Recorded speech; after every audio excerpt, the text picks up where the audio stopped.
Hello crypto boys and ghouls, and welcome back to the channel Tales from the Cryptomancer, where we feature content on play to earn games on the blockchain such as Splinterlands. And in today's video we're going to talk about Splinterlands Validator Node math, and is Tranche 7 even possible? Yes, we're talking about ludicrous speed here. We're talking about ludicrous SPS pricing. Can this happen? Buckle up, strap on your seatbelts, because this may be the most important Splinterlands video you watch all year. And I'm going to try and make this as interesting as possible. We're going to go into some math and some details here, but I think it's going to be worth the let's say, brain challenges here, because this is some pretty interesting stuff. So before we go into the details, let me just say a couple things. One, this is not financial advice. I am not a financial advisor. This is for informational and educational purposes only. Your crypto, your keys, your choices. So do your own research. With that being said, let's talk a little bit about this topic here. So let's set the stage here. Before we talk about SPS Validator license nodes and the pricing, and is Tranche 7 even feasible, let's look at a couple of pieces of information. First, Axie Infinity market cap summary. Axie Infinity hit an all-time high of $160.36 on November 6th of 2021 for their AXS token. Now, I know November 6, 2021 seems like a decade ago probably in crypto terms, but that was just early November of last year, just a few months ago. The current market cap of AXS is $2.9 billion, and the current fully diluted market cap of the AXS token is $12.9 billion. And we're not going to go too much into Axie Infinity, but you need to know this for comparison purposes. The circulating token supply of AXS is 60,907,500, and the max token supply is 270 million. The all-time high market cap for the AXS token in November was 9.76 billion, and the fully diluted market cap at the all-time high was 43.297 billion with a B dollars. And remember this number. So again, Axie Infinity, obviously a play to earn name that's known. You may have played the game, or you may have heard of it if you're in the play to earn space and looking at Splinterlands. But 43 billion is a pretty big fully diluted market cap. Now let's look at Splinterlands in comparison. Splinterlands market cap summary: the SPS token price on 11/6/21 was 56 cents. The all-time high for the SPS token actually occurred in July of last year, July 27th, and it was at $1.12. And this is all courtesy of data from CoinMarketCap.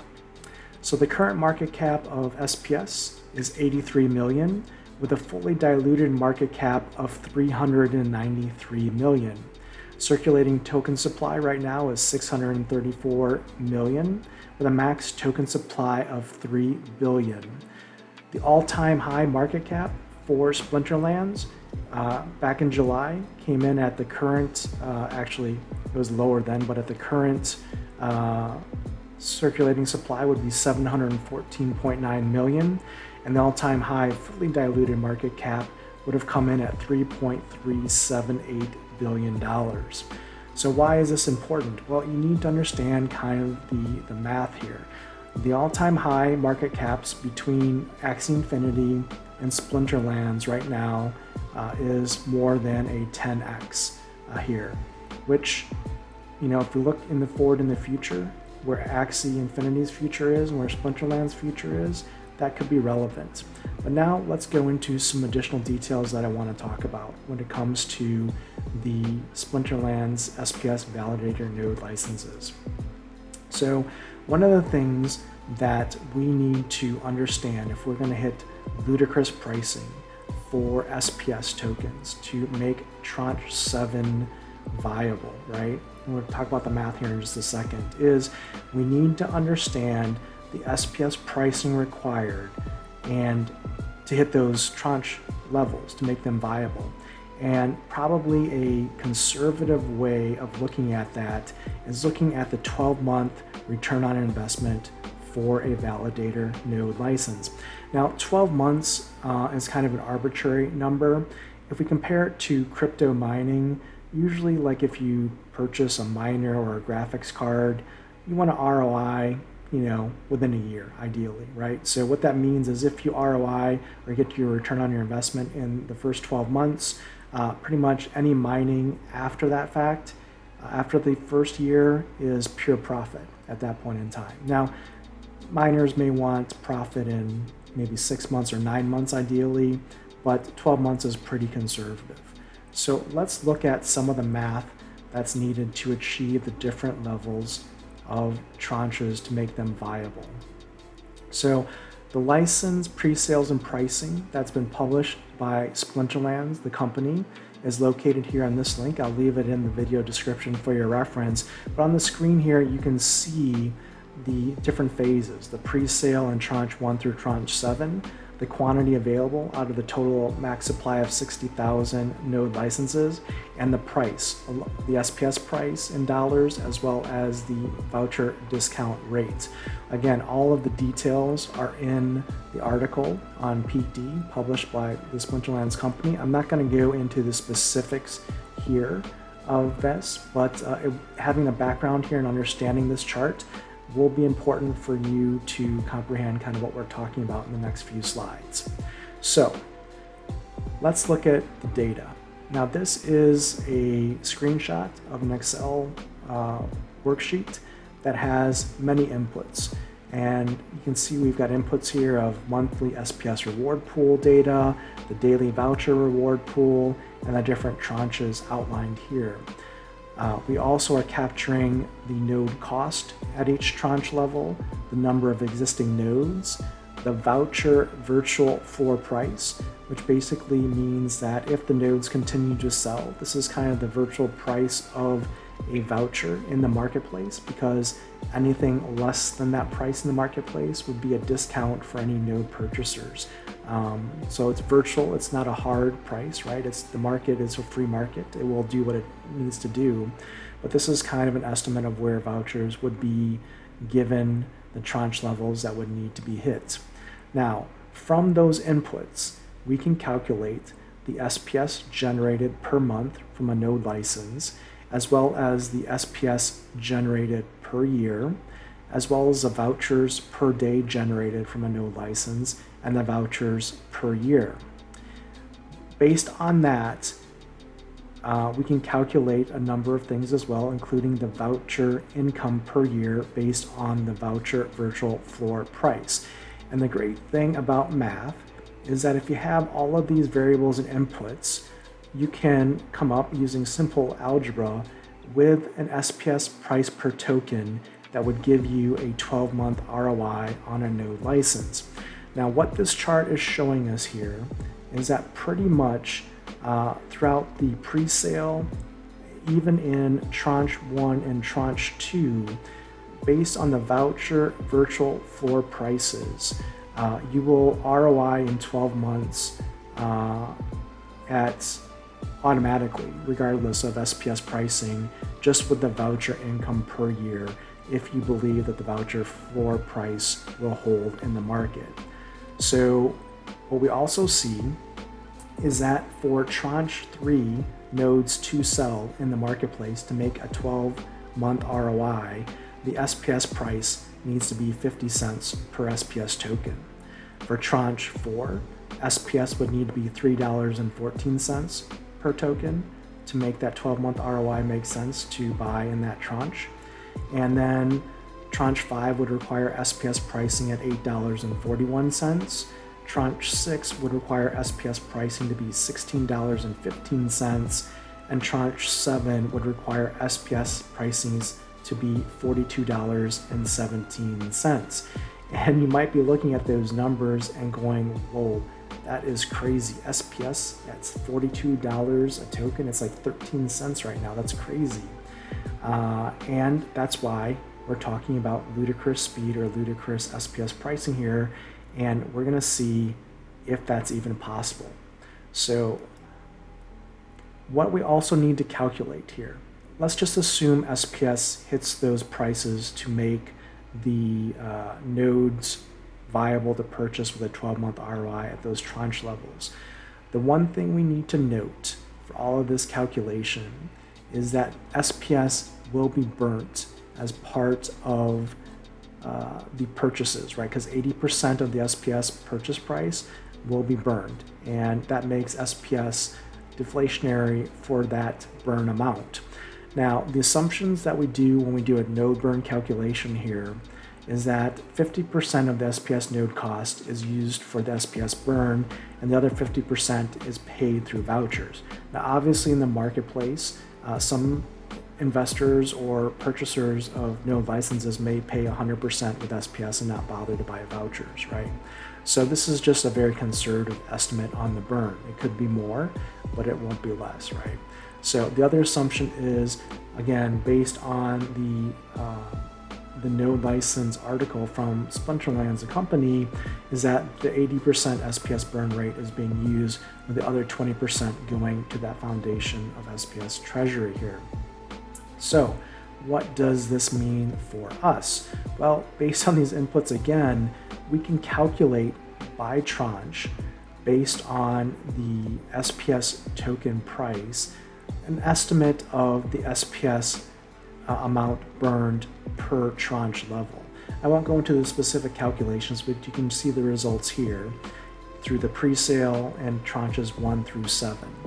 Now, what this means is that the total SPS burn through tranche 6, getting us basically to the start of tranche 7, is 201,769,675 as a rough estimate. So, what does that mean? Well, basically it means that the percent of SPS burned through node purchases to get us to tranche 7 would be 6.7% of the total max SPS supply. Additionally, what it would mean is that the max SPS supply after tranche 6 was reached would be 2.798 billion versus the 3 billion total max supply. So when we do the math here, what that means is if SPS were to enter tranche 7, the fully diluted market cap analysis means SPS, based on the numbers for tranche 7 to be able to be viable, SPS would have to be at $42.17 is the first assumption. The next assumption is that the timing for SPS to reach $42.17 would be ideally before year 3 of the node license timeline, or approximately December 2025, but it could be as late as December 2028. And we'll talk here in a few slides in an addendum on why 2028 would be kind of the target for us to achieve this $42 price target for tranche 7 nodes to make sense. So stick with me here. So what this means is the fully diluted market cap of SPS with all of these assumptions, with SPS Validator Node licenses reaching tranche 7, would be $118 billion would have to be the market valuation of the SPS token for this to happen. Again, you may be thinking, this is ludicrous. SPS is never going to hit $42. SPS would never be valued at $118 billion from a total fully diluted market cap. Well, before you say that's crazy, let's look at some numbers here. This is just also an outline when we talk about the addendum. The 2028 timeframe is based on 5-year timeline that the Splinterlands company has published.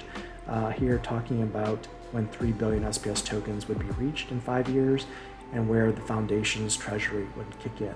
But we'll get to that in just a second. Let's go back to talking about the market cap analysis.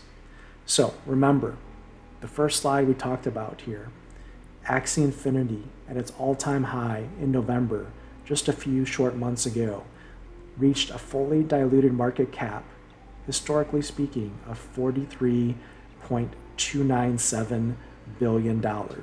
This was in November of last year, and yes, we had a little bit of a crypto recovery, but it definitely probably wasn't the all-time high for Bitcoin and crypto in general in the grand scheme of things, right? So if we believe that we're not in a bear market and that we could still have a blow off top here in crypto, potentially moving forward, Splinterlands Tranche 7 fully diluted market cap of 118 billion. What does that look like? The question you have to ask yourself is, could the market value of Splinterlands achieve 3x what Axie Infinity was worth in November of 2021, right? So that is the question you would have to ask for Tranche 7 to be realistic to achieve. And we've gone through the math on why that's the case.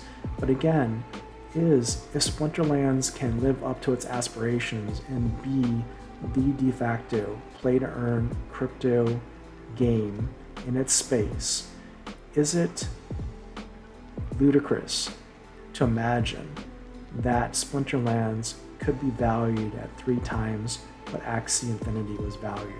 Look how far Axie Infinity has fallen from grace in just a period of 5 months. Is it possible that Splinterlands, with the developments and the activities that are happening as we speak right now, could they be engineering a takeover of the play-to-earn space where they could be seen as 3 times as strong or as valuable as Axie Infinity was just 5 months ago? That's the question. Also remember, for reference, the market valued Axie Infinity at 27 times the value of Splinterlands in November 2021, approximately, based on CoinMarketCap data.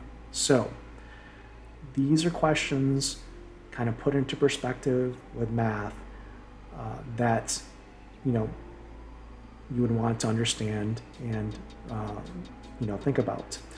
Now, I want to also talk about Tranche 7, right? This is kind of the slide here that we say, is this possible? Can we hit ludicrous SPS pricing? I don't know. That's for you, the viewer, to ask yourself and see if that could be possible in your imagination or in a possible reality moving forward. But I want to talk about one last thing before we close this video, and thank you for sticking with me as we went through some math figures here that I'm sure probably hurt your brain as much as it hurt mine. Let's talk one more math slide. Why do we have until 2028 to achieve Tranche 7 and SPS pricing at $42.17? Well, the reason is based on the SPS Foundation funding. Remember, for every tranche level achieved and every SPS Validator Node license sold, 20% of that SPS is put away into the SPS Foundation's treasury to pay future node license rewards after year 5, after the SPS max printing has occurred. So if we look at this chart, what this chart tells us is the SPS Foundation funding in dollars that would be achieved through each tranche level. And what's interesting when you look at this, right, is the SPS Foundation isn't going to be taking the SPS and selling it on the marketplace to get $400,000, for example, in the pre-sale, or $1.8 million as part of Tranche 1. They're actually going to be keeping SPS in the Foundation treasury. And if we look here at the math, that's a very smart thing to do if you're banking on SPS reaching Tranche 7 and the implied SPS price to reach that level to make node licenses still purchasable. Because if you just exchange that SPS for US dollars at the time of the license node purchase, you would have $197 million going into Actually, this would be after Tranche 7 if you sold all 60,000 node licenses. Now, that means 60,000 node licenses would need to be paid some kind of reward after year 5.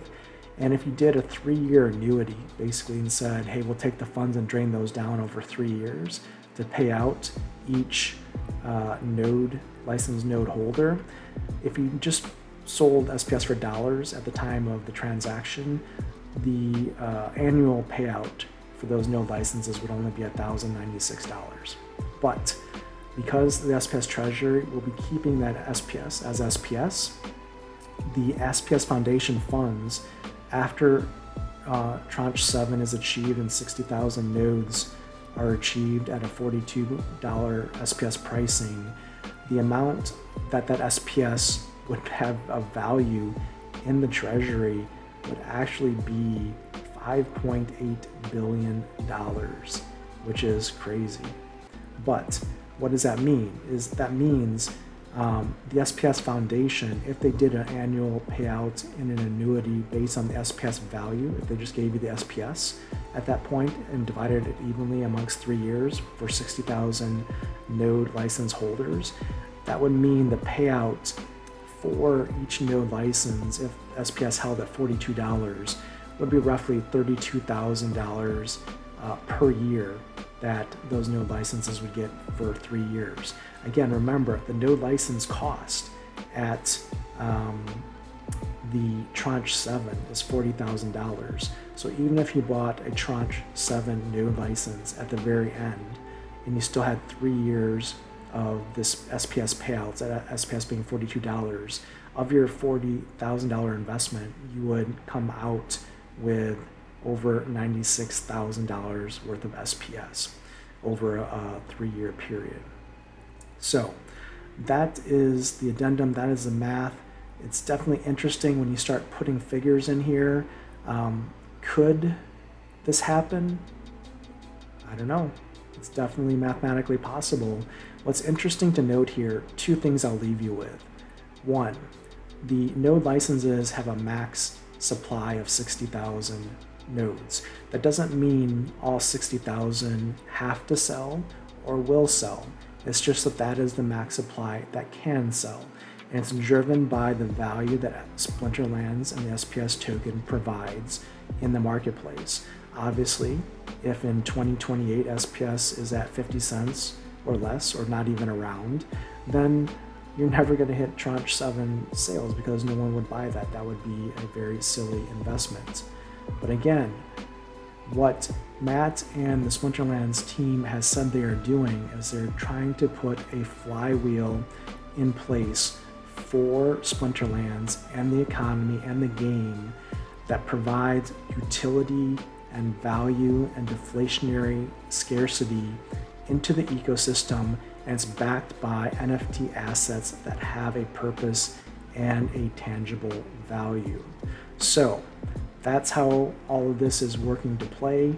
If you believe in the flywheel that's being put in place and the gamified DeFi concepts of Splinterlands, then this video may be right up your alley. So I hope this has been beneficial. I hope it has been informational.